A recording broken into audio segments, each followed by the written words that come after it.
Mock the Draft's 2018 final mock draft. We'll go ahead right off the bat and get started and get into our picks. With the first pick, the Cleveland Browns.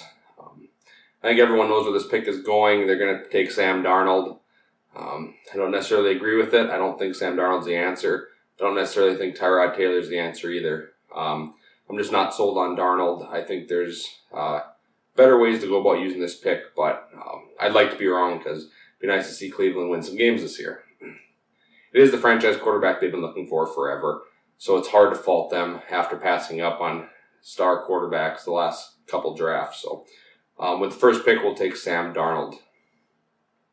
At number 2, the New York Giants. The New York Giants could go a few ways with this pick. I do think that they'll brace for the future and go with quarterback Josh Rosen. They're going to have to prep for life without Eli Manning. Having a quarterback that's similar to Eli Manning, such as Josh Rosen, to be able to come in and develop for a year or two with Pat Shurmur taking over as head coach could be greatly beneficial to the Giants. But look for them to take some other pieces of the offense later on in the draft. At number 3, we have the New York Jets. The Jets traded up to the number 3 pick. You got to know that they're going after a quarterback. There's no one else worth trading up for at this point, unless you're talking about Saquon Barkley at running back. But the Jets being desperate for a quarterback, they're trading up for a quarterback. I expect them to take Baker Mayfield with this pick. It makes sense in New York. They need a quarterback. He's dynamic. He fits New York, the bright lights. He's the type of guy that just seems to, he fits. He's a Jets player. I mean, you think about the Jets organization, and I like to poke fun at from time to time and call it a circus, but Baker Mayfield's the type of person that can bring a lot of hype to that city. He'll develop under McCown and Bridgewater. 2 quarterbacks will fight for the starting position this offseason. And I also think that he's a less risky pick than Josh Allen. Josh Allen's going to need more development, where Baker Mayfield can come in and be effective within his second year, if not being forced into action his rookie year. Number 4, we have our first trade of the mock. I'm going to have the Buffalo Bills trade up with the Cleveland Browns to number 4 to take quarterback Josh Allen. So Buffalo's getting desperate as they see Darnold, Rosen, and Mayfield all go 1, 2, 3. They know the Browns aren't going to take quarterback, but the Broncos could. So they're going to jump up, take their quarterback before somebody else does, and give up both their first-round picks to Cleveland in order to do so. McCarron, he'll start. He'll still start. He'll get his chance while Josh Allen completes a redshirt season, if not more than that. He is a player with huge potential that could very easily become the Buffalo Bills franchise quarterback that they've been looking for some time now. It's worth the investment to jump up and worth the risk to take Allen and give him a season with McCarron taking the reins this season. Up next, we got the Denver Broncos at number 5. I'm going to have them take offensive guard Quentin Nelson. So he's the best player available. Some would argue right up there with Saquon Barkley and Minkah Fitzpatrick. Could be worthwhile for Denver to trade down. I don't think they will, though. I think if someone like Nelson is on the board, that they'll pull the trigger. They need to protect Keenum. Their offensive line has just been shaky in general. So investing last year in Garrett Bowles and this year in Quentin Nelson will greatly benefit the offense and get the ball rolling there. At number 6, we have the Indianapolis Colts. I'm going to have them take defensive end Bradley Chubb. Their pass rush is poor. Everybody knows that. Everyone's been saying Chubb to Indianapolis. It makes sense. It does. I agree, and I think it just seems to be the destined pick there. Offensive line would be good, but it could be a reach at this point. Another pick could be Barkley, but they did add some running backs this offseason, so it's not quite as much a need as it was. Then having Bradley Chubb at pass rush, it helps their young secondary players like Wilson and Hooker. It'll just be good all around for that defense. At number 7, we have Tampa Bay Buccaneers. I'm going to have them take running back Saquon Barkley. This is kind of the first big shock of the draft. Someone could very easily trade up with the interest of taking Barkley, but The Buccaneers do need him. He's going to help out Jameis Winston significantly. He'll be that franchise guy that Winston's never had, and hopefully help him take the next step forward. We thought O.J. Howard could do that. Obviously, tight end's a little more difficult position to adjust to in the NFL, where Barkley could come in and benefit Winston immediately. Number 8, we have the Chicago Bears. I'm going to take offensive tackle Connor Williams. So the offense took some steps forward through free agency this offseason. They did some pretty big signings. They surrounded Trubisky with the weapons that he needs. Having an offensive tackle that can protect their new franchise quarterback is a wise move at this point, even if it is a bit of a reach. At number 9, with the San Francisco 49ers, I'm going to have them taking defensive back Minkah Fitzpatrick. So Fitzpatrick is a dynamic player who can play multiple positions. He slid down the boards. He should very easily go before this, but it just happened to work out where San Francisco is going to get a steal at pick number 9. Plays all over the secondary. Every other need of theirs would be a reach, so it just makes sense to take Fitzpatrick here at 9. At number 10, the Oakland Raiders, I'm going to have them take safety Derwin James. So safety isn't necessarily a huge need for them, but as they try to, I don't want to say rebuild because that's not the term, but John Gruden's coming in. He's going to shake up the roster a little bit. He already has. Having someone who has a physical presence can come in and make an immediate impact at the secondary, which needs help, is going to be huge for them. So, at number 11, with the Miami Dolphins, I'm going to have them taking defensive tackle Vita Vea.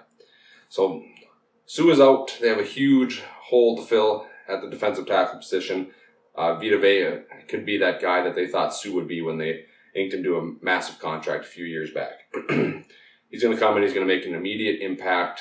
He's going to be, literally and figuratively huge for this defense. At number 12, we have the Cleveland Browns after their trade with the Buffalo Bills. I'm going to have the Browns take offensive tackle Mike McGlinchey. So Joe Thomas retired. They did add Hubbard in the offseason, but still they have a hole at tackle. Their offensive line is strong in general, but having that extra offensive tackle in there to come in and start, likely at right tackle, could definitely take that offense to the next level. I definitely think having McGlinchey in there to serve as a bookend for Sam Darnold in the future for years to come would definitely be a nice addition for the Browns. At number 13, we have Washington. I'm going to have them take cornerback Denzel Ward. So he's a plug-and-play player, especially in that secondary. They lost some cornerbacks. It's a huge need for them. Denzel Ward's going to come in and make an immediate impact for a defense that needs the playmakers, needs the young talent. Their whole defense could use an overhaul, but starting with Denzel Ward is a nice place to go. But starting with Denzel Ward would be a good route to take. At number 14, we have the Green Bay Packers. We're going to take linebacker Tremaine Edmonds. At number 15, we got the Arizona Cardinals. I'm going to have them take cornerback Josh Jackson. So it's not their biggest need, but having Josh Jackson line up across from Patrick Peterson could be greatly beneficial to this Arizona Cardinals team. They did lose Matthew in the offseason, so having another secondary player that can come in and make plays definitely help that defense. Their other needs that they do have could potentially be a reach at this point, so Josh Jackson it is. At number 16, the Baltimore Ravens. Have them take wide receiver Courtland Sutton. So Ridley's higher ranked with most draft analysts, but I think Sutton fits the need of a bigger possession receiver, someone that they had hoped Brashad Perriman would turn out to be. Obviously, Perriman has provided little to no impact, and Flacco desperately needs help on that offense. They could use a tight end as well, but at this point it'd be a reach. So we're going to take the bigger wide receiver in Courtland Sutton. At number 17, we have the Los Angeles Chargers. I'm going to have them take defensive tackle Daron Payne. So this helps the middle of their defense. They've had a poor rushing defense, so having someone like Payne in the middle with Bosa and Ingram on the outside could be huge for that defensive front. They do have some other needs, but I do think at this point they'd be reaches. So we're going to go with Payne lining up in between Bosa and Ingram for the Chargers. Number 18, we have Seattle Seahawks. I'm going to have them taking edge player Marcus Davenport. So the Seahawks are a team that basically are purging their roster out. It's a total roster overhaul. They're planning for the future. Seattle should likely take the best player available approach here. Unfortunately, they're going to neglect their offensive line again in the first round by taking Marcus Davenport. But offensive line at this point is a bit of a reach. Having a young pass rusher who is a little bit raw, like Davenport, could be a nice development project for a Seahawks team that is likely going to be at the top of the draft next year. At number 19, we have the Dallas Cowboys. I'm going to have them taking wide receiver Calvin Ridley. So Dez Bryant's gone. They did pick up some help in the offseason with Allen Hurns, but they still do need another wide receiver. This offense needs to regain their form. When it was Elliott's and Prescott's rookie year, they struggled last year. They need someone who can really pick up this offense and help them out a bit. So Calvin Ridley would be a nice pickup here. Defensive line needs some help, but again, as we've said multiple times throughout this draft, it would be a reach. So Calvin Ridley, 19, the Cowboys. At number 20, we have the Detroit Lions. I'm going to have them take tight end Mike Gesicki. So Ebron's gone. It is a reach for Detroit to take a tight end here. But it's going to help that offense and Matthew Stafford overall.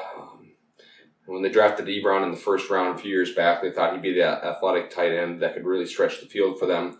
It didn't work out. So having someone like Gesicki come in and basically be a safety blanket per se for this offense would be huge for the Lions. At number 21, we have the Cincinnati Bengals. I'm going to have them take offensive lineman Isaiah Wynn. The Bengals offensive line, for lack of better terms, is terrible. They need help even after trading for Glenn. We don't know if he's going to be healthy. Regardless, even if he does stay healthy, they need some offensive line help.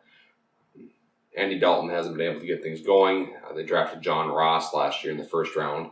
They need to get him going. Having offensive linemen can really help this offense click. So that's the route we're going to go here. Nice thing with Wynn as well, he can play guard or tackle. He's versatile. He helps this line in many ways. So the offense needs this badly. Hopefully Wynn coming in can help them pick up the pace again. At number 22, we have the Cleveland Browns. Again, this was from the trade with the Bills, where the Bills traded up for number 4 pick. I'm going to have the Browns taking cornerback Jair Alexander. So having a slot cornerback who can come in and potentially even start would be huge for the Browns. The Browns' secondary was a weakness last season. They basically had a bunch of role players in starting roles, and it didn't work out.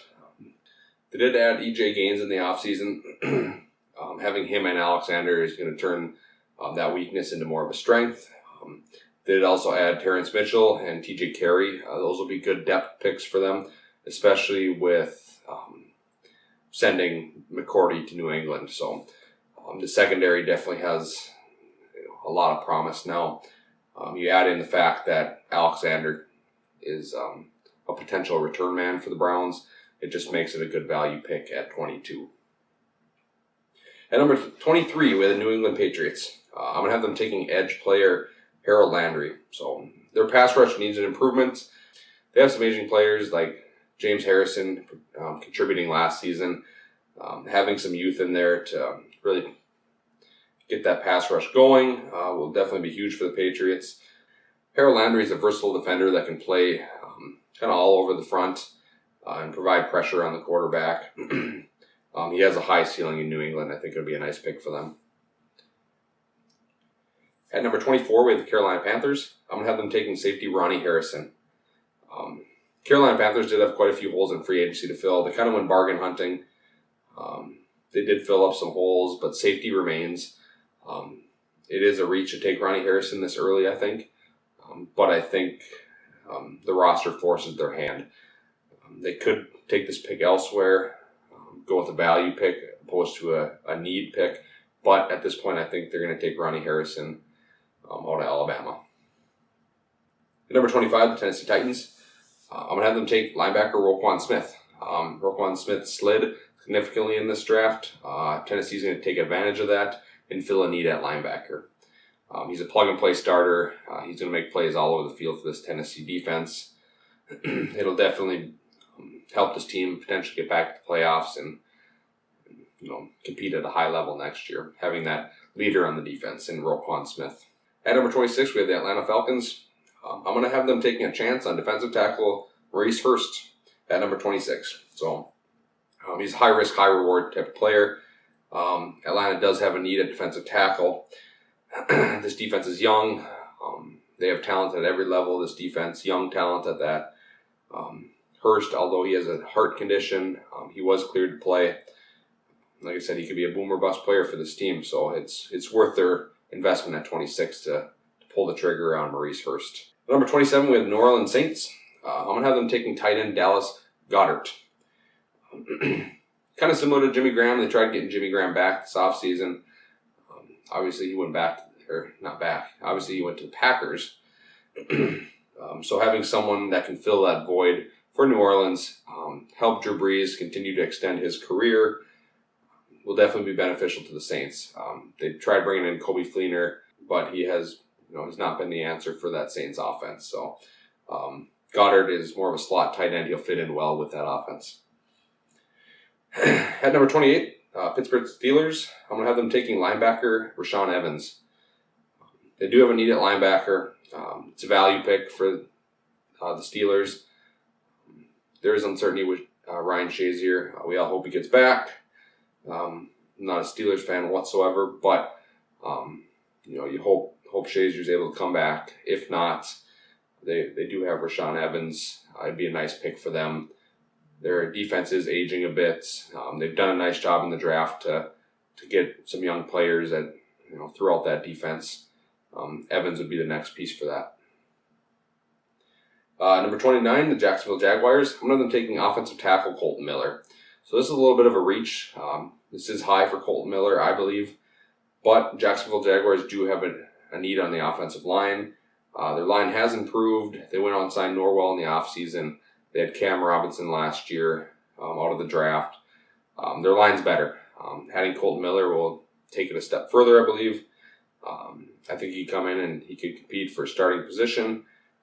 This could help all Bortles and Fournette. Fournette didn't have the best average yards per run. Bortles is Bortles. So having Kolton Miller in there at offensive tackle would definitely help that offense and potentially take them to the next level and fix an area where they struggled in the postseason. So number 30, we have the Minnesota Vikings. I'm going to have the Minnesota Vikings taking offensive lineman Billy Price. This is the same as my last mock. I don't do this because I want to see this happen. Billy Price is actually on the top of my wish list for the Vikings. Not just because we have a need at guard. Pairing him with his former teammate, Pat Elflein, would be incredible. But you do see a lot of mocks now where Billy Price is falling out of the first round. I find that hard to believe with the Vikings picking at 30. I think they very easily take him, help protect Kirk Cousins, and fortify that offensive line. So with 30, I would be ecstatic if the Vikings took Billy Price, and here they do. At number 31, we have the New England Patriots. I'm going to have them taking quarterback Mason Rudolph.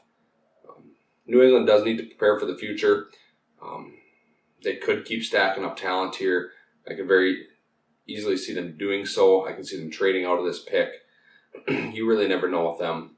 But opposed to just stacking up talent or trading out this pick, I think taking Mason Rudolph would be wise here. Tom Brady can't play forever. It is a luxury pick, but it's a solid one for New England. Mason Rudolph won't be there in round 2. Tom Brady said that he loves Lamar Jackson, but Jackson is not the type of quarterback that fits in New England's scheme. Having someone, a pocket passer like Mason Rudolph, develop under Brady for a year or two could definitely be huge. So, at number 32, the Philadelphia Eagles. I'm going to have them taking linebacker Leighton Vander Esch. The Eagles, sadly, have a stacked roster, and they're going to continue to compete. It's hard to pick this one because there's so much talent. They really can go anywhere with this pick. They're going to take the best player available who can contribute right away. I think Van Der Esch can do that. He's a depth pick at linebacker, but should see quite a bit of time on the playing field. Look for the Eagles to just take best player available. That does it for round 1. I do have a 3rd round available on Mocking Draft's Twitter page. We're on Twitter with the Twitter handle @DraftMocking. Go ahead and check us out. We'll have some blogs following the draft, including teams to watch, winners and losers of the draft, some other random ones potentially along the way. But go ahead, check us out, give us a follow. And with that said, I'll wrap up with some thank yous. First of all, thank you for watching. Thank you for sitting through this. I hope I was a little more exciting this year. I got some feedback last year that I wasn't quite as personable. I've had a lot of whiskey for this one, so hopefully that helps. Thank you to my followers, or our follower.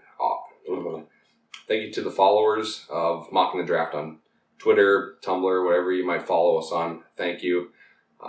There's not a lot, but we hope to continue to grow. Hope to pump out more blogs, get more followers, just kind of get out there. We write for fun, so it's nice to see people interested in following.